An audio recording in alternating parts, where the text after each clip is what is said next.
Welcome back to the next class of key concepts in Indian polity. In this series, we have been discussing one of the most important topics for Indian polity, for prelims and the mains examination. Now, one topic from Indian polity that gets asked almost every single year in the prelims examination is the schedules in the Indian constitution. Despite knowing this, unfortunately, a lot of students just skip this part or don't pay a lot of attention to the schedules.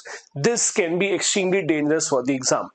This is why I am here now to have a detailed video on the schedules of the Indian Constitution. What are they and how do you remember them? Now, schedules are nothing but additional piece of information in the form of tables, in the form of comparisons, in the form of some attachments that have been given in the Constitution. Now, when the Constitution of India was first released by the Constitutional Assembly of India, we had 8 schedules in total. As of now, we have 12 schedules in the Indian Constitution. For the examination point of view, it is important for you to remember all these 12 schedules one by one. The question in the prelims examinations are usually straightforward from the schedule. They would ask you what is schedule 1 or what happens when something happens in schedule 5, so on and so forth. So you must know all of these. Now, without any further ado, let's start. The first schedule of the Indian Constitution contains the list of all the states and union territories of India along with their boundaries, meaning that all the 28 states and 8 union territories that we have as of today are all listed in the first schedule, meaning that tomorrow if a new state has to be created, or in 2014 when Telangana was created, or 2019 when Jammu, Kashmir, Ladakh were bifurcated, all that will be listed in schedule number 1. Remember, whenever a new state has to come in the picture, schedule 1 has to change.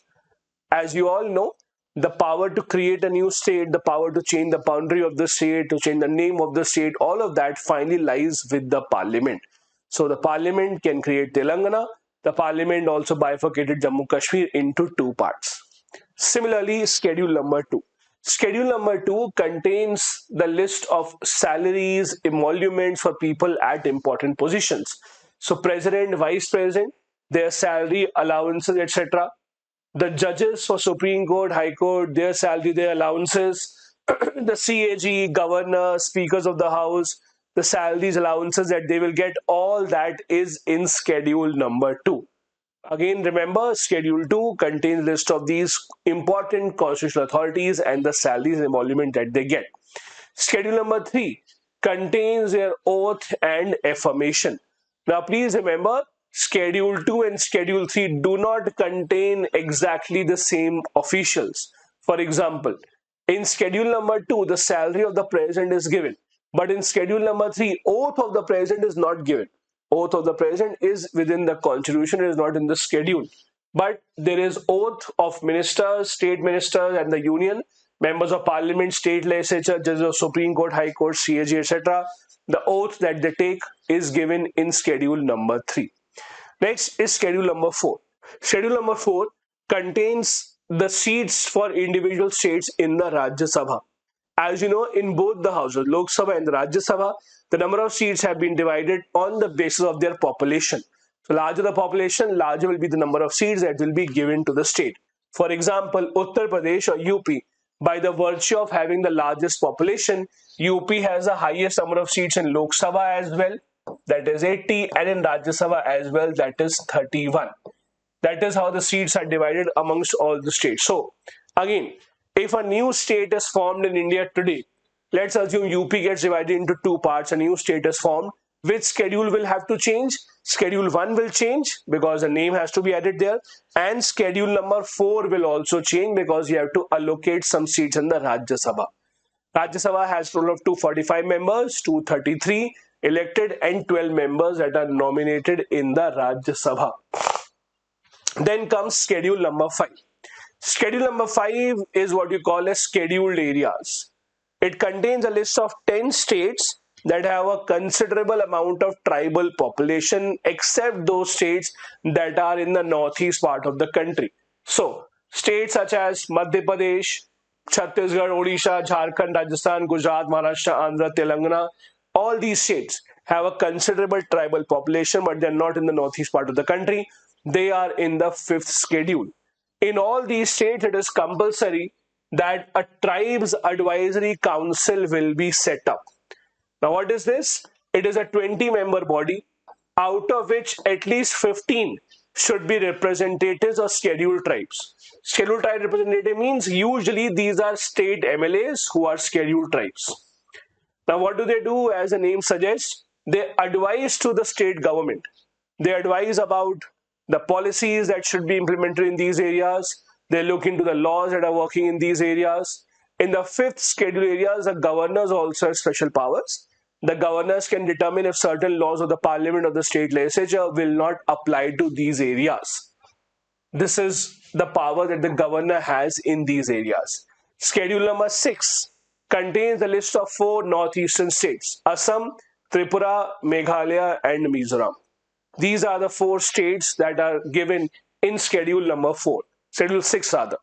In these states, unlike the 5th schedule, they have a local government of their own. Schedule 6 areas will have autonomous district councils given to them. Autonomous district council, think of them as their own local government. Means they have the power to make their own laws. On certain matters, they can make laws, they can pass the bills. The bill will go to governor just like it does for the state legislature. Remember the difference? Schedule number 5, these areas, they cannot make their own laws. The tribe advisory council will only suggest, will only advise, which is not binding on the government. Schedule 6, on the other hand, these areas have autonomous district councils. These are kind of government that can actually create their own laws, pass their bill. The bill will go to governor for the assent. They can make laws on matters such as regulating money, primary education, local village, local market, etc. This is the power given to them. Schedule number 7. This forms the basis of Indian federalism. Schedule 7 contains 3 lists: union, state, and concurrent list. Union list contains those subjects on which the parliament can make law. State list, those subjects on which the state can make laws. And concurrent list, those subjects on which both the state and the center can make laws. In the concurrent list subject, usually, whenever there is a clash of the law between the state and the center government law will prevail. However, please remember, in the concurrent list, there is a situation where the state government law can also prevail over the center. How? Let's take this example. So in the concurrent list, we have a subject called education. Now presume for a moment that the government of Kerala has passed a law. They have passed a law under which class 12th passing percentage will be 75%. Parliament, on the other hand, passed the law which says that the passing percentage will be 33%. Now, in usual circumstances, Parliament law will prevail, but let's assume when Kerala had passed this bill, the bill was given by the Kerala governor to the President of India. As you know, the governors can refer the bill to the President. The President of India had signed on the bill for Kerala. Now, in this situation, the law passed by Kerala legislature will prevail within Kerala and not in other parts of the country. In other parts of the country, Parliament law will prevail, but Kerala law can override the law of the Parliament. So, if the President has given assent to a state government bill, that means that that law within the state will overpower the Parliament's law in case of a clash in the concurrent list. We also have something called residuary powers. Means any subject which is not mentioned in any of the 3 lists, it by default goes to the Parliament. So new emerging subjects, for example, AI, cryptocurrency, in these kind of matters which are not written in any of the 3 lists, they become residuary powers and they are given to the Parliament. Next is schedule number 8 that talks about languages. These are the most widely spoken languages in the country. It started with 14 languages, now we are at 22. There is no one criteria to include languages here. These are just the more or widely spoken languages, but there is no one set criteria. Amongst these 22 languages, you have to choose one of them in which you have to give a paper in the UPSC mains exam as well. So in the mains exam, as you know, you have a compulsory English language paper and then you have a compulsory language paper from where you have to choose one of these languages amongst the 22 of these. As I said, it started with 14 and now we are at 22, and there's no one single criteria. Now, when the Constitution of India began, we had these 8 schedules. However, later on, four others were added, and now we are at 12 schedules. Schedule number 9 was added by the first Constitution Amendment itself. The first amendment 1951 added schedule number 9. What exactly is this? One of the big problems the government faced right after independence was that government tried to acquire property from people who were given huge amounts of property by the British. So before the British had left India, they gave away huge pieces of land to their well-wishers, to their friends. Those pieces of land government had to take back so that the government could distribute it to the landless laborers or farmers. So when the government tried to acquire that land, many of them went to Supreme Court claiming that they have fundamental right to property. This is where the government had to do something, and the government introduced schedule number 9. Schedule number 9 says that if any law of the parliament or of the state legislature is written in schedule number 9, it cannot be challenged in the court. Again, the idea was the government will make laws to acquire property and they don't want the laws to be struck down by the court. So they said that any law written in the 9th schedule cannot be challenged in the judiciary. So these laws were given protection from judicial review.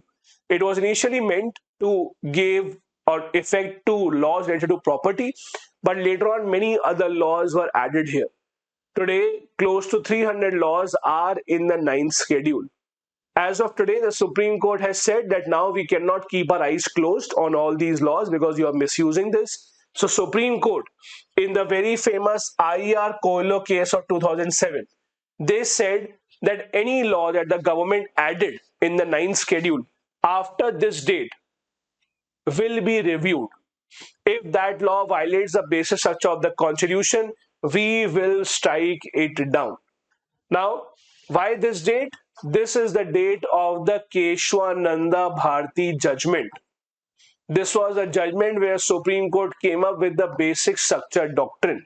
So Supreme Court said after this date when the judgment came in, any law added in the 9th schedule after that will be reviewed, and if we think it is against the basic structure, we can strike it down. Many of these laws are still being challenged in the court under this. Schedule number 10 contains the anti-defection law. I had made a detailed video on anti-defection law a few days ago. You can go and watch this in the playlist. It talks about how legislators can be disqualified from their seat if they change their side, if they vote against the party directions, if they're nominated member but they join a party after 6 months, or if they're independent members and they join a side. This was introduced, as you know, by again a constitutional amendment, the 52nd Amendment 1985. This was the 10th schedule. 11th and 12th schedules were added almost together. 11th schedule gave powers to Panchayat.